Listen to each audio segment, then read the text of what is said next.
अमृता प्रीतम एक जानी-मानी लेखिका हैं और बहुत सारी इस तरह की किताबें और कहानियाँ उन्होंने लिखी हैं, जिनको पढ़ने के बाद वो दिल के अंतर्मन में जाकर छू-सा जाता है और लगता है कि वाह! क्या चीज़ें उन्होंने लिखी और कितनी शालीनता से चीज़ों को उन्होंने उतारा है। उसी में एक चीज़ है जो उनकी रसीदी टिकट किताब में छपी है, जो कि उनकी आत्मकथा भी है, सज्जाद हैदर। सज्जाद हैदर के बारे में उन्होंने कुछ संस्मरण लिखे हैं। चलिए बात करते हैं सज्जाद हैदर को लेके लिखी गई उनकी छोटे से संस्मरण। अमृता प्रीतम कहती हैं, ये उनके शब्द हैं। अमृता प्रीतम कहती हैं, मेरे अकेलेपन का शाम इमरोज ने तोड़ा है। इमरोज जो उनका प्यार था। मेरे अकेलेपन का शाम इमरोज ने तोड़ा है, पर उससे मिलने से पहले एक और प्यारी घटना मेरे साथ घटी थी। एक बहुत ही पाक दिल इंसान की दोस्ती मुझे मिली थी। सज्जाद हैदर से परिचय तब हुआ था जब अभी देश का विभाजन नहीं हुआ था। अपने समकालीनों में से किसी एक से भी ऐसी मुलाकात नहीं हुई जो उलझनों और गलतफहमियों से रहित होकर हुई हो। दोनों हाथों से तलखियां बांटने वाली सब मुलाकातों में केवल सज्जाद ही ऐसी मुलाकात थी जो पहली थी और जिसके साथ दोस्ती लफ्ज आंखों के आगे झिलमिला जाता था। लाहौर में थी तो अक्सर मुलाकात होती थी। किसी मुलाकात के होठों पर कोई शोक हर्फ कभी नहीं आया। वह मिलने आता था तो एक अदब उसके साथ ही सीढ़ियों पर चढ़ता था। फिर बहुत जल्दी फसाद शुरू हो गए। सारा सारा दिन कर्फ्यू लगा रहता, पर कर्फ्यू खुलता तो वह घड़ी पल के लिए जरूर आता। उन्हीं दिनों 23 अप्रैल आई। यह मेरी बच्ची का जन्मदिन था। शहर के अग्नि और हत्याकांडों के वातावरण में जन्मदिन मनाने का होश नहीं था। शाम को दरवाजे पर खटका हुआ। सज्जाद मेरी बच्ची के पहले जन्मदिन का केक बनाकर लाया था। देश का विभाजन हो गया। मैं देहरादून में थी।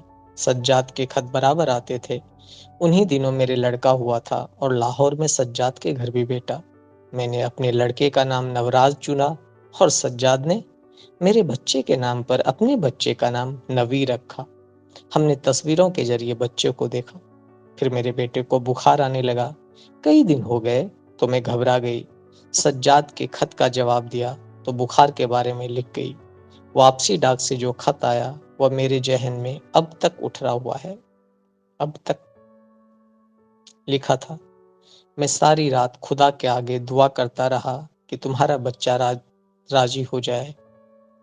अरबी कहावत है, जब दुश्मन दुआ करता है तो वह जरूर कबूल होती है। इस वक्त मैं दुनिया की नजर में तुम्हारा दुश्मन हूँ। वैसे खुदा न करे मैं कभी भी तुम्हारा या तुम्हारे बच्चे का दुश्मन बनूं। वारिस शाह। वारिस शाह से कविता से पहले देश के बंटवारे के बारे में एक और कविता लिखी थी, पड़ोसी सौंदर्य, और लिखते ही सज्जाद को भेज दी थी। वह कविता पंजाबी में मेरे पास से खो गई, इसलिए कभी मेरी भाषा में नहीं छपी। पर सज्जाद ने खत में लिखी हुई कविता का अंग्रेजी अनुवाद किया और वह पाकिस्तान टाइम्स में छपी थी। फिर कुछ बरस बाद साहिर की मुलाकात पर मैंने एक नज्म लिखी, 7 बरस। वह चाहे देश के विभाजन के समय पाकिस्तान नहीं गया था पर वहां रहा नहीं। वह हिंदुस्तान में था, पर 7 बरस उससे मुलाकात नहीं हो सकी थी। 7 बरस के बाद मिला तो एक कविता लिखी। वह छपी तो किसी तरह पाकिस्तान भी पहुंच गई। सज्जाद ने पढ़ी और मुझे खत लिखा, मैं तुमसे मिलने के लिए हिंदुस्तान आना चाहता हूँ, 15-20 दिन की छुट्टी लेकर। तुम बड़ी उदास लगती हो। मैं तुमसे उसकी बातें करूंगा जिसके लिए तुमने 7 बरस कविता लिखी है। वह आकर 18 दिन दिल्ली में रहा, रात को मरीना होटल में और सारा दिन मेरे पास। यह मेरी जिंदगी में पहला समय था जब मैंने जाना कि दुनिया में मेरा भी कोई दोस्त है, हर हाल में दोस्त। और पहली बार जाना कि कविता केवल इश्क के तूफान में से ही नहीं निकलती, यह दोस्ती की शांत पानियों में से तैरती हुई आ सकती है। सज्जाद के जाने से सज्जाद के जाने के समय मैंने कविता लिखी, कहीं पंख बिकते हों तो हमें दो, परदेसी, या हमारे पास रह जाओ। एक बार लाहौर में किसी दावत में सज्जाद के एक दोस्त की बीवी ने मिठाइयां देते हुए सज्जाद को बार बार इमरती पेश की।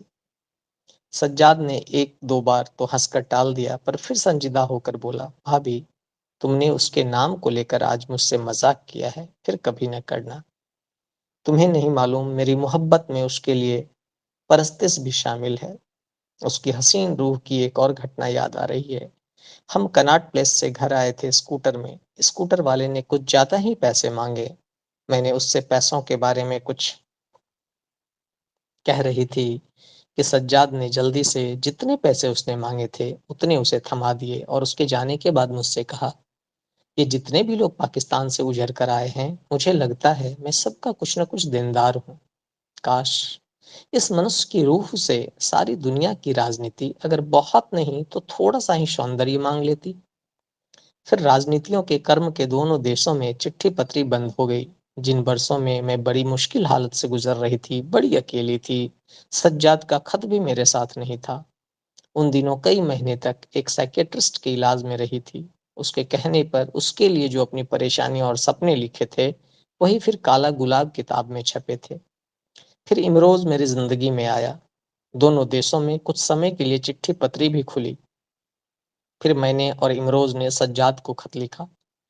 जवाब में उसका जो खत इमरोज के नाम आया, दुनिया के सब इतिहास उसे सलाम कर सकते हैं। लिखा था, मेरे दोस्त, मैंने तुम्हें देखा नहीं है, पर एमी की आंखों से देख लिया है, और आज दुनिया के इतिहास में जो नहीं हुआ वह हुआ है। मैं तुम्हारा रकीब तुम्हें सलाम भेजता हूँ। साहिर से भी मेरी इमरोज साहिर से भी मेरी और इमरोज की मुलाकात हुई थी। पहली मुलाकात में वह उदास था। साहिर लुधियानवी की बात हो रही है। साहिर से भी मेरी और इमरोज की मुलाकात हुई थी। पहली मुलाकात में वह उदास था। हम तीनों ने एक ही मेज पर जो कुछ पिया, उसके खाली गिलास हमारे आने के बाद भी कुछ देर तक उसकी मेज पर पड़े रहे। उस रात को उसने नज्म लिखी थी, मेरे साथी खाली जाम, तुम आबाद घरों के बासी, हम हैं आवारा बदनाम। मेरे साथी खाली जाम, तुम आबाद घरों के बासी, हम हैं आवारा बदनाम। और यह नज्म उसने मुझे रात के कोई 11 बजे फोन पर सुनाई और बताया कि वह बारी बारी से तीनों गिलासों में विस्की डालकर पी रहा है। और बंबई में दूसरी मुलाकात के समय इमराज को बुखार चढ़ा हुआ था। उसने उसी वक्त अपना डॉक्टर भेज दिया उसके इलाज के लिए। सज्जाद के बारे में जो मन में था निसंकोच कलम की नोक पर आ गया है, अपने पाक रूप में। पर राजनीतिक हालात का तकाजा है कि उसका जिक्र भी मेरी जबान पर नहीं आना चाहिए। पिछले दिनों जब रेडियो और टेलीविजन के लिए कुछ संस्मरण प्रस्तुत करते हुए मैंने फैज, नदीम और सज्जाद का कुछ बार नाम लिया, तो पाकिस्तान के अखबारों ने उसके अर्थ तोड़ मरोड़ कर मेरे साथ अपने लोगों को भी बुरा भला कहा। मिलते हैं बहुत जल्द अगली कहानियां, अगले संस्मरण के साथ।